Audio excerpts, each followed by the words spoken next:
Wetlands या आर्द्र भूमि भारत की सबसे महत्वपूर्ण प्राकृतिक धरोहरों में से हैं। ये न सिर्फ जैव विविधता के लिए बल्कि हमारे जीवन और संस्कृति के लिए भी अनमोल हैं। ये साल भर या कुछ महीनों तक पानी से ढकी रहती है, चाहे मीठा, खारा या दोनों का मिश्रण। इनका पानी जीवनदायिनी शक्ति लिए होता है, जो आसपास के इलाकों को हरा भरा बनाए रखता है। भारत में वेटलैंड्स का विशाल नेटवर्क है, जो लद्दाख की ऊंचाइयों से लेकर केरल के तटीय इलाकों तक फैला है। इसमें सुंदरवन के मैंग्रोव, राजस्थान की झीलें और उत्तर पूर्व के दलदल शामिल हैं, जो हर क्षेत्र की पहचान बनाते हैं। वेटलैंड्स सिर्फ झीलें या तालाब नहीं हैं, इनमें नदियों के किनारे, बाढ़ के मैदान, धान के खेत, मैंग्रोव, प्रवाल भित्तियां और मानव निर्मित जलाशय भी आते हैं। ये सभी मिलकर हमारे देश के पारिस्थितिक तंत्र को मजबूत बनाते हैं। चिल्का झील, लोकटक झील, केवलादेव राष्ट्रीय उद्यान और वेम्बनाड कोल जैसे वेटलैंड्स अंतर्राष्ट्रीय महत्व रखते हैं। ये प्रवासी पक्षियों और दुर्लभ जीवों का घर है और लाखों लोगों की आजीविका का आधार भी। ये पारिस्थितिक तंत्र धरती के गुर्दे हैं, पानी को छानकर शुद्ध करते हैं, बाढ़ से बचाते हैं और कार्बन सोखकर जलवायु परिवर्तन से लड़ते हैं। इनके बिना न तो पर्यावरण सुरक्षित रह सकता है, न ही हमारा भविष्य। वेटलैंड्स भारत की सांस्कृतिक और आध्यात्मिक विरासत में भी गहरे जुड़े हैं। यहाँ त्योहार, मेले और धार्मिक अनुष्ठान सदियों से मनाए जाते रहे हैं। कई झीलें और नदियाँ पवित्र मानी जाती हैं और सदियों से पूजा अनुष्ठानों का केंद्र रही है। इनका जल हमारे रीति रिवाजों और परंपराओं में भी अहम भूमिका निभाता है। जब हम वेटलैंड्स की रक्षा करते हैं, तो हम अपनी संस्कृति, पहचान और भविष्य को भी सुरक्षित रखते हैं। इनका संरक्षण हर नागरिक की जिम्मेदारी है।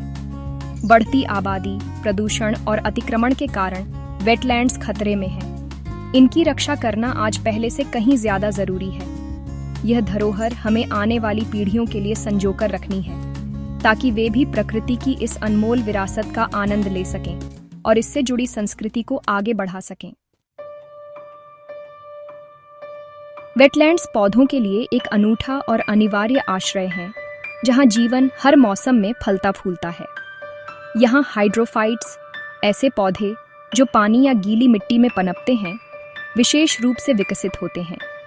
इन पौधों ने अपने आप को वेटलैंड्स की नमी और जल भराव के अनुसार ढाल लिया है। वेटलैंड्स पानी और पोषक तत्वों का स्थायी स्रोत हैं, जिससे यहाँ हरियाली बनी रहती है, चाहे आसपास सूखा ही क्यों न हो। यहाँ की हरियाली दूर दूर तक फैली होती है और यह क्षेत्र हमेशा जीवन से भरा रहता है। इनकी मिट्टी में जमा गाद और जैविक पदार्थ पौधों को जरूरी पोषण देते हैं, जिससे वेटलैंड्स दुनिया के सबसे उत्पादक पारिस्थितिक तंत्र बनते हैं। यह पोषक तत्व पौधों की जड़ों तक आसानी से पहुंचते हैं। पानी की उपस्थिति तापमान को नियंत्रित करती है, जिससे पौधे चरम मौसम से बचते हैं। वेटलैंड्स का वातावरण पौधों को ठंड और गर्मी दोनों से सुरक्षा देता है। कई पौधों का जीवन चक्र वेटलैंड्स की गीली परिस्थितियों पर निर्भर करता है। कुछ प्रजातियां केवल यहीं पाई जाती हैं। इन दुर्लभ पौधों की उपस्थिति वेटलैंड्स की जैव विविधता को दर्शाती है। वेटलैंड्स के पौधे पानी को साफ करते हैं, मिट्टी के कटाव को रोकते हैं और अन्य जीवों को भोजन व आश्रय देते हैं। इनकी जड़ें मिट्टी को मजबूती से थामे रखती हैं। पौधे और वेटलैंड्स एक दूसरे पर गहराई से निर्भर हैं। यही रिश्ता इस तंत्र को जीवित रखता है और इसे प्रकृति का एक अनमोल हिस्सा बनाता है। वेटलैंड्स कई दुर्लभ और संकटग्रस्त पौधों की अंतिम शरण स्थली हैं। जैसे जैसे प्राकृतिक आवास नष्ट हो रहे हैं, वेटलैंड्स इन प्रजातियों के लिए सुरक्षित आश्रय बन गए हैं। इन पौधों ने लाखों वर्षों में खुद को दलदली, ऑक्सीजन रहित मिट्टी में जीवित रहने के लिए अनुकूलित किया है। जब वेटलैंड्स नष्ट होते हैं, तो ये पौधे कहीं और जीवित नहीं रह सकते। भारत के वेटलैंड्स में कई स्थानिक और औषधीय पौधे मिलते हैं, जैसे उत्तर पूर्व के जंगली चावल या पश्चिमी घाट के ऑर्किड। इन पौधों में ऐसे यौगिक हो सकते हैं जो भविष्य की दवाओं के लिए महत्वपूर्ण हैं। वेटलैंड्स को जीन बैंक मानना चाहिए। यहाँ प्रकृति की सबसे कीमती रचनाएं संरक्षित हैं। इन संकटग्रस्त प्रजातियों का संरक्षण हमारी नैतिक जिम्मेदारी है। इनका अस्तित्व हमारी आने वाली पीढ़ियों के लिए भी जरूरी है। वेटलैंड्स में पौधों की विविधता का कारण है उनकी अनूठी जलवायु और हाइड्रिक सॉइल, ऑक्सीजन रहित मिट्टी। केवल विशेष रूप से अनुकूलित पौधे ही यहाँ जीवित रह सकते हैं, जिससे एक अलग वनस्पति समुदाय बनता है। भारत में अलग अलग जलवायु के कारण वेटलैंड्स की वनस्पति भी अलग अलग होती है। लद्दाख के वेटलैंड्स में अलग, केरल के तटीय वेटलैंड्स में अलग। मैंग्रोव पेड़ गर्म, खारे पानी में, जबकि कमल और लिली मीठे पानी में पनपते हैं। एक ही वेटलैंड में कई माइक्रो हैबिटेट्स होते हैं, किनारे, उथला पानी, गहरा पानी, हर जगह अलग पौधे। वेटलैंड्स की मिट्टी पोषक तत्वों का चक्र बनाती है। पीट का निर्माण होता है जो कार्बन और पोषक तत्वों से भरपूर है। ये सब मिलकर वेटलैंड्स को पौधों की विविधता और उत्पादकता का केंद्र बनाता है।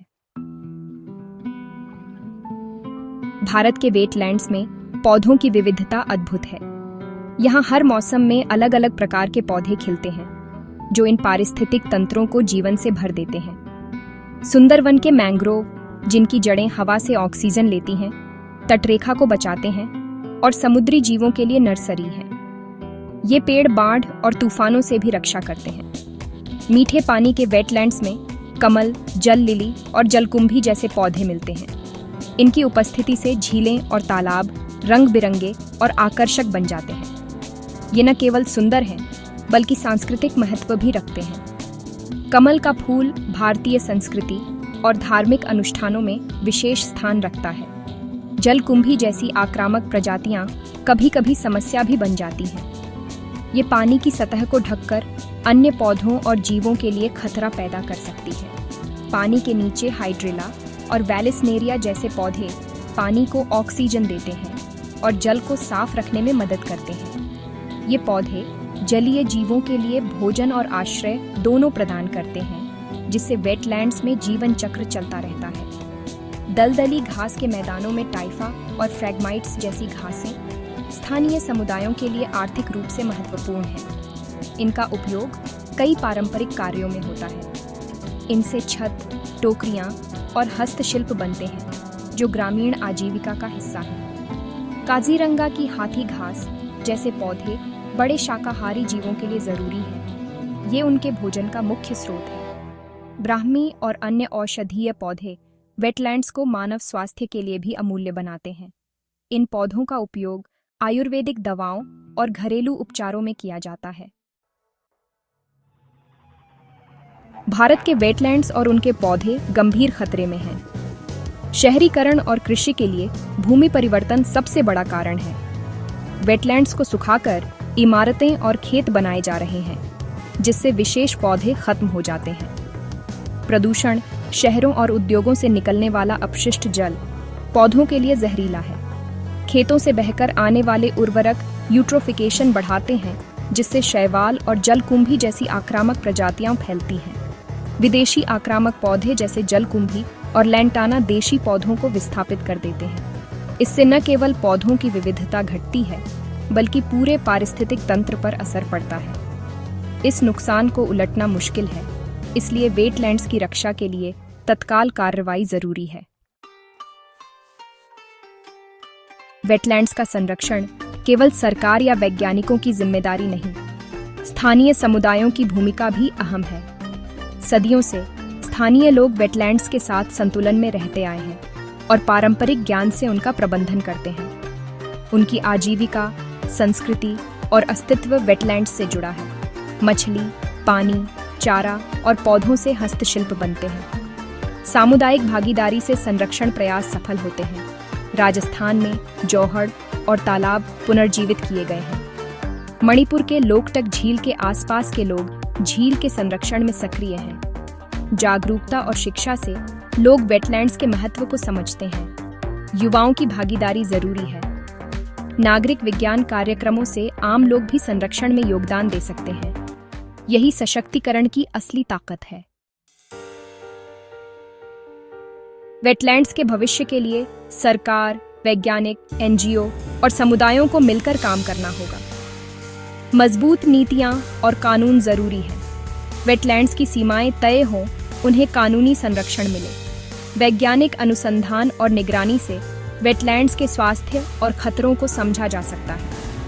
रिमोट सेंसिंग और जीआईएस जैसी तकनीकों से बदलावों पर नजर रखी जा सकती है। पारिस्थितिक पुनर्स्थापन, आक्रामक प्रजातियों को हटाना, देशी पौधों को फिर से लगाना वेटलैंड्स को पुनर्जीवित कर सकता है। दिल्ली के यमुना बायोडायवर्सिटी पार्क जैसे उदाहरण दिखाते हैं कि पुनर्स्थापन संभव है। अंतर्राष्ट्रीय सहयोग, रामसर कन्वेंशन जैसे समझौते वेटलैंड्स के संरक्षण के लिए जरूरी हैं। वेटलैंड्स पृथ्वी के सबसे उत्पादक और विविध पारिस्थितिक तंत्र हैं। ये पौधों के लिए अनिवार्य आश्रय हैं। इनकी मिट्टी और जलवायु पौधों की विविधता को जन्म देती है, जो बदले में पानी को साफ, जलवायु को नियंत्रित और बाढ़ से बचाव करती है। वेटलैंड्स का स्वास्थ्य मानव कल्याण और ग्रह के स्वास्थ्य से जुड़ा है। आज जब हम जलवायु परिवर्तन और जल संकट जैसी चुनौतियों का सामना कर रहे हैं, वेटलैंड्स प्रकृति आधारित समाधान है। इनकी रक्षा करना हमारे भविष्य में निवेश है। एक वेटलैंड खोने का मतलब है अपनी सुरक्षा और विरासत खोना। संरक्षण के लिए हर स्तर पर कार्रवाई जरूरी है। सरकारी नीति, वैज्ञानिक शोध, पुनर्स्थापन और सबसे अहम स्थानीय भागीदारी। आइए हम सब मिलकर भारत की इन अनमोल वेटलैंड्स की रक्षा का संकल्प लें, ताकि ये आने वाली पीढ़ियों को भी जीवन देती रहें।